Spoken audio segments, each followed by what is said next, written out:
a smart cookie.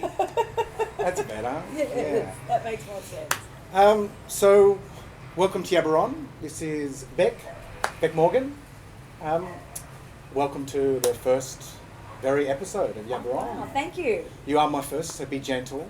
Okay. I'll return the favour as well. Yes. Thank you for having me.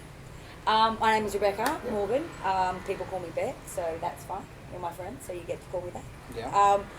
I am a expat living in Vietnam. I've been living in Saigon now for 11 years. Mm-hmm. And I've been working in events. So, I used to work in advertising, and then I used to be a chef. And now I've done the full circle, and now I'm working in events. Advertising and then a chef, and now back into some kind of... Well, sort of the same. I mean, as a chef, you do events. True. Yeah, okay. And in advertising, there's an element of strategy, and, so I like to do, corporate events, but I think my marketing background and my advertising background has given me the tools to be able to have strategies for the events, because having an event, even if it's just a birthday party, the event is for a purpose, to celebrate your birthday. Most people don't just go, today I'm just going to have some friends over and we're going to have beers, you know what I mean? You wouldn't call that an event, but that's a gathering, but, it's to meet people.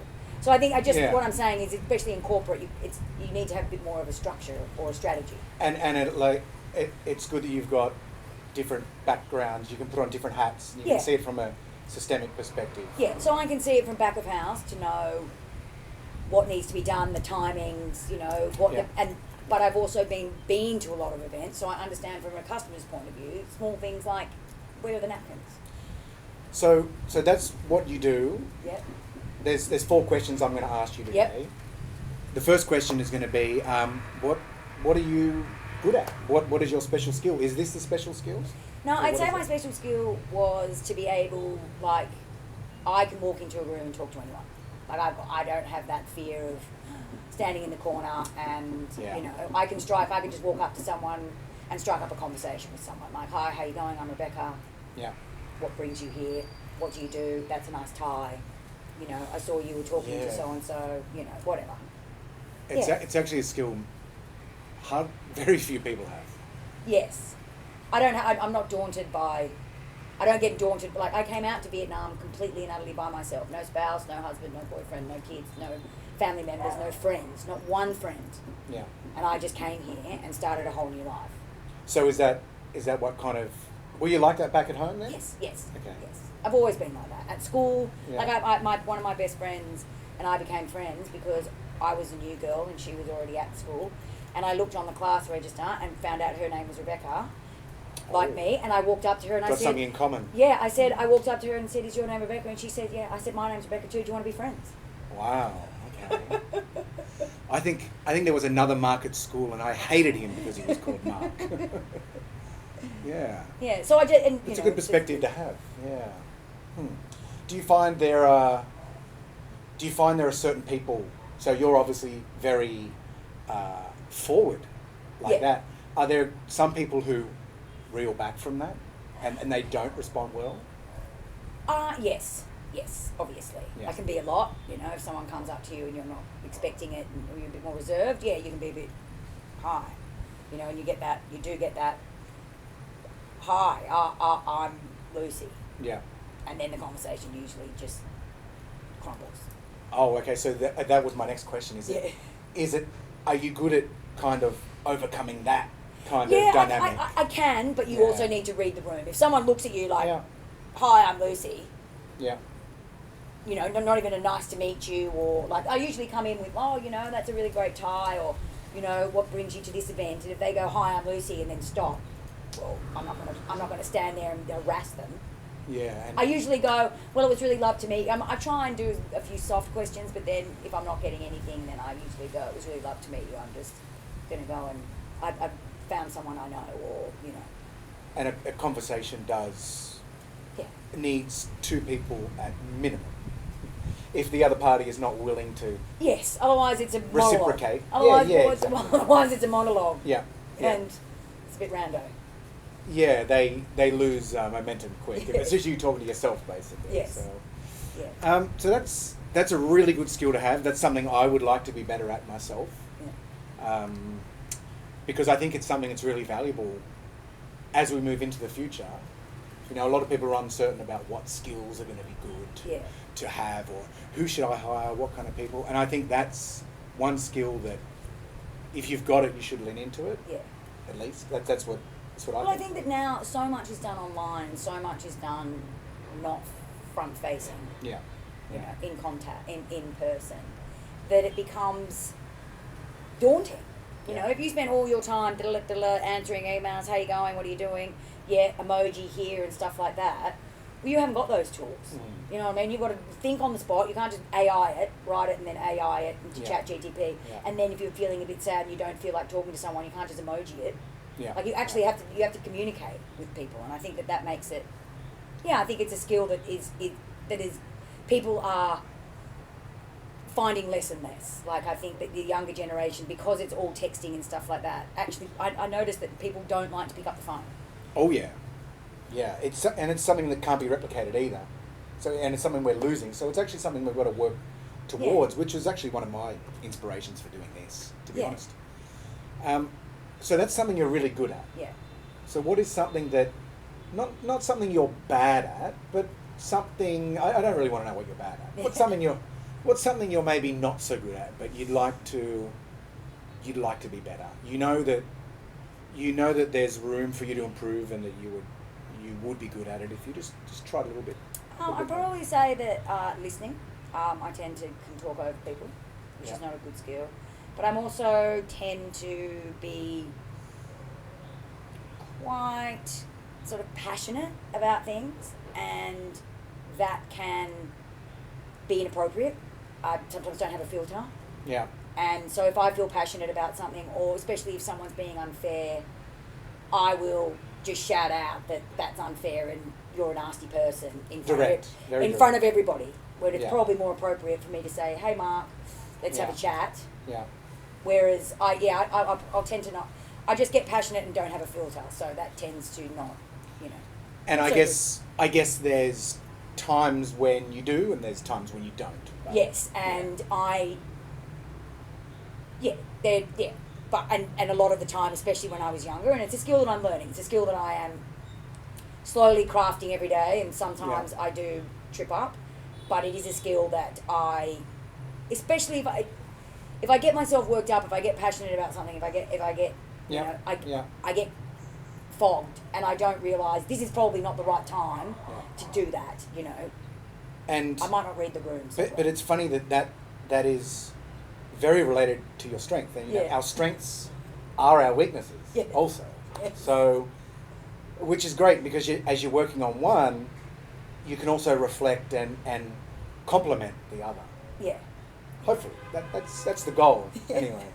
But it's nice that you've kind of identified that. Yeah. So, I diplomatic. I'm not like... I would be a terrible politician, and I'd be a terrible corporate ladder climber. Yes. And actually that corporate ladder, I have found that difficult to deal with when I have been just balancing between the corporate and the normal world. Yeah. Is that I've been sometimes trying to jump into that world, but not feeling completely comfortable. No. And so I've been hesitating actually going into it because some instinctual feeling or just doesn't feel right.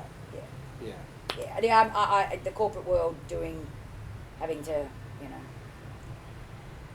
not smile and wave and, be nice to some people that you're just going, well, your principles are wrong, and, well, your principles don't align with me, and I don't know why, because you happen to have a senior title that, that you would shut me down. Like, I have to swallow it. I'm not very good at swallowing it, especially if I feel that I'm right.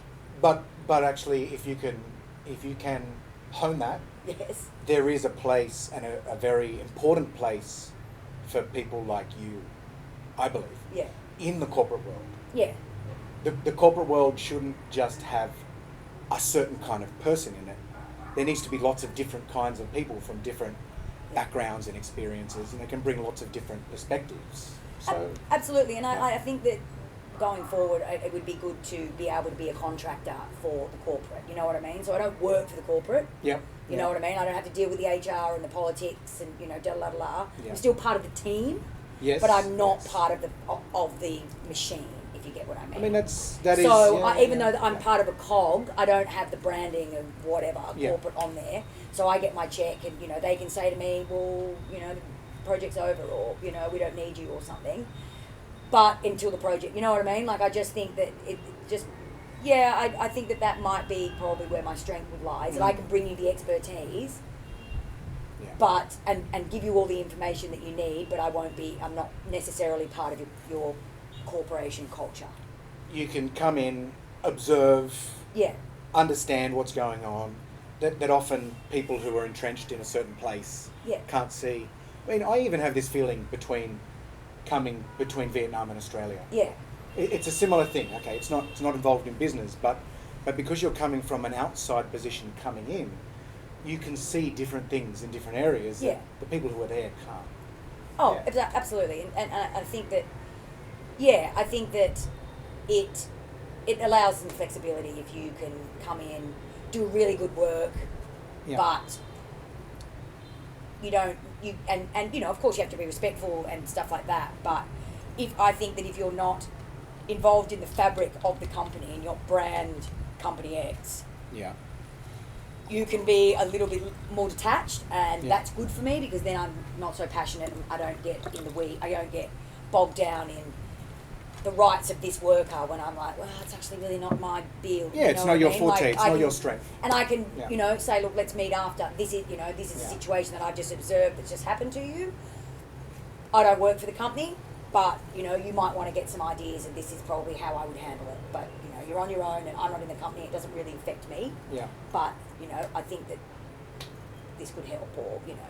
So I can be a voice of fairness without, you know, ruffling too many feathers. Because I ruffle feathers. It's a feather ruffler. We're back to the strengths.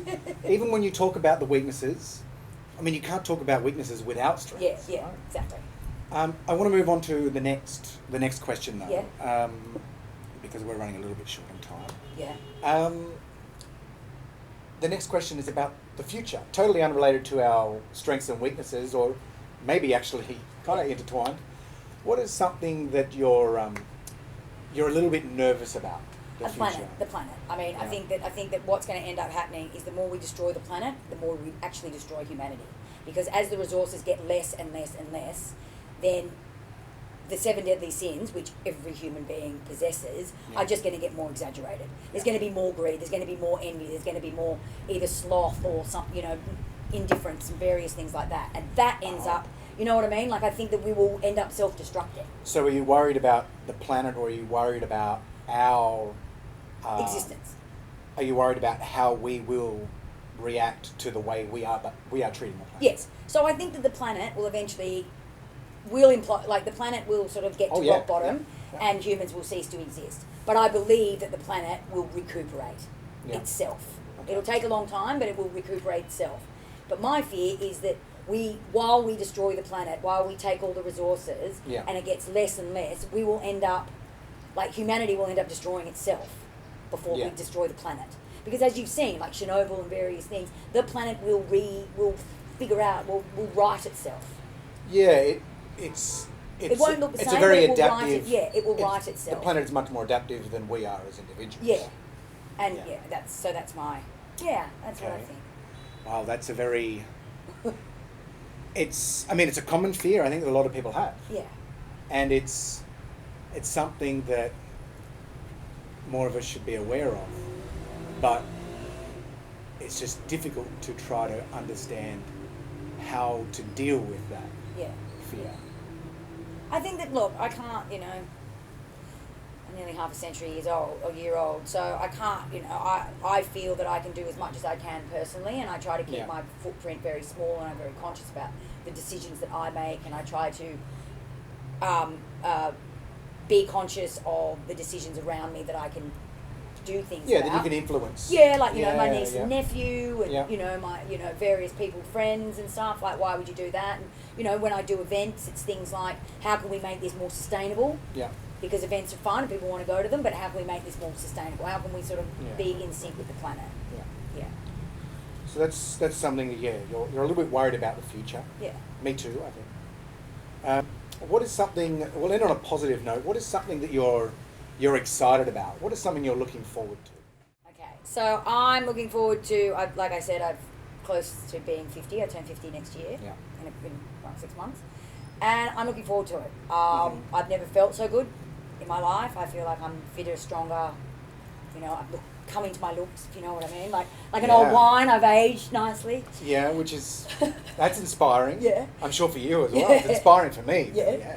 That's amazing for you. And I think that I've now figured out what, the purpose of life is. I think when you're in your 20s, you're like, okay, let's just go. And then you're in your 30s, you're a bit like, I need to do some adulting. I need to, move out of home and, be properly and have a proper job and start thinking about the future. I never wanted to have kids, so it was never going to, that was never on my cards. Was there ever a time where you weren't sure, or you never? No, I was with one boyfriend and I was slightly unsure just because he wanted them, but I never wanted them. Okay. And I never wanted them from 13. Okay. And I had everybody all my life going, you'll change your mind when you find the right guy, and blah, blah, blah. And I was like... Anyway, subsequently when I turned 45, people stopped saying that, so that was great. Because I was a bit like, really? Tired of that conversation. So, but you've accepted... You it sounded like you accepted that a long time ago anyway. That was a long time ago. And so in my 30s, I was sort of like, yes, I had a job. Yes, I paid mortgage. Yes, I paid, I had a house and I paid mortgage. And on the surface, it looked completely like, yes, it's a 30-year-old woman and she's meant to be doing what she's doing. Yeah. But I think I was still a 20-year-old mindset, but trying to do all the 30-year-old milestones and 30-year-old things that you should be. So I hit the milestones technically from a broad perspective. Technically from the perspective of society. That the social norms were for our parents' generation. Yeah. Yeah. But I think internally, I was still 20. And I didn't really stop being a 20-year-old until I came to Vietnam at 38 and reinvented myself. You know what I mean? Like I came here, I came here by myself. I knew no one, so I could be anyone I wanted. And it's taken me the last 10 years or 11 years since being here of figuring out who I am, what I want, what my strengths, what my weaknesses are, and stuff like that. So when I go into my next year, I feel renewed. I feel like, oh, okay, yes, we've got this sorted. Like I don't think anybody has a complete rule, the rule book, but I feel like I know the rules of the game. It's like when you play something like bridge. You know what I mean? In the beginning, it's very complicated. You've got trumps, you've got this, you've got that, you've got this. I've always wanted to learn how to play bridge. But there's quite a lot of strategy, and people will play bridge for years. Like you and your husband, it's usually in pairs, and you'll play with someone, and you'll play with that partner for 10, 15 years, right? Yeah. And you'll still learn new things because you're learning what their you're learning every game's slightly different. Yeah. And the rules apply slightly differently in every different situation. Yeah. So you know the rules. You're 100% right into the rules. But the strategy that you use for those rules every time you play, and you learn a little bit like, oh, okay, that person did that move. I'll keep that away for next time. That works. Yeah, I can see how they won that hand or whatever. I mean, I don't know enough about bridge, but I know it's strategy, and you build on it. It's like mahjong. Mahjong's the same. Yep. You know what I mean? Like you can keep playing, and you kind of know the rules, but you're always still learning the strategy. And I guess that's exciting to realize I mean, we're all playing the game. Yeah. But once you start realizing the rules to the game, wow. Yeah. It's like a weight being taken off your shoulder. Well, I mean, like I said, you play soccer and everybody knows the rules, right? And that's fine. But I think once you can instinctively understand the rules, you can anticipate the rules. You know, like once you became an amazing soccer player, you don't need to look up the rule book anymore, right? You might go, I didn't really look offside, but you're so into knowing that it's offside that you're like, oh well, I'm going to contest that. Like I'm pretty confident that I was not offside because it was this much and the ball was there, and whatever the rules are. Like you you can play with the rules for your strategy because you're pretty confident that you fully understand the rules. You're not just You're not just playing. You're not or to use another analogy, you're not just the actor. Yeah. You're now the director, the script writer. Yes. You're now the the stagehand that gets the lunches and things like that. Or at least you understand and you have influence over those things. Yeah. Not in a manipulative way, but in more of a just accepting that's how it is and this is how I can be. Yeah. Yeah. That's pretty exciting because a lot of people who are I've got some good friends who are a little bit older. You're quite a bit younger than them actually, so that'll make you feel happy. And they're still figuring it out. They're in their 60s. Yeah. And they still haven't come to that realization for whatever reason. So I think to kind of be aware of that, that's something to be really excited about. I mean, it's taken me, like, Vietnam, you know, I'm huge.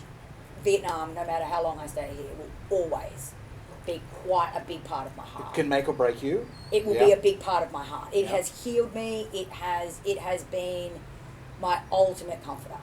Like, it has been my medicine. Like, I always say that, you know, if I leave next year, it'll be the year of the horse. And I came came into Vietnam in the year of the horse in 2014. And it was lame. It was pretty much ready to go to the knackers. Like, that horse was white. That horse was not used to anybody. It was broken. It was lame. It didn't. And now I feel like if I left next year, I would be leaving on a Pegasus. You know, I know many veterans who would probably tell a similar story. That they were young, they didn't know what they were getting themselves into. They came here, and they became better because of it. It's just they were here for 14 months. You've been here for 14 years. Yeah. So. Well, 11 years. But yeah, no, I just feel like... Where did I get 14 from? Yeah, I don't know. 2014. Oh, there we go. Yeah. Sometimes I hear a number and it's just... So yeah, I feel like it was a very lame horse and it's taken me 11 years to fix this and now it's grown wings. And if I leave next year, it's a Pegasus. It's now transformed into a Pegasus and I can fly to my next thing. So it definitely overshadows whatever fear you have about the future.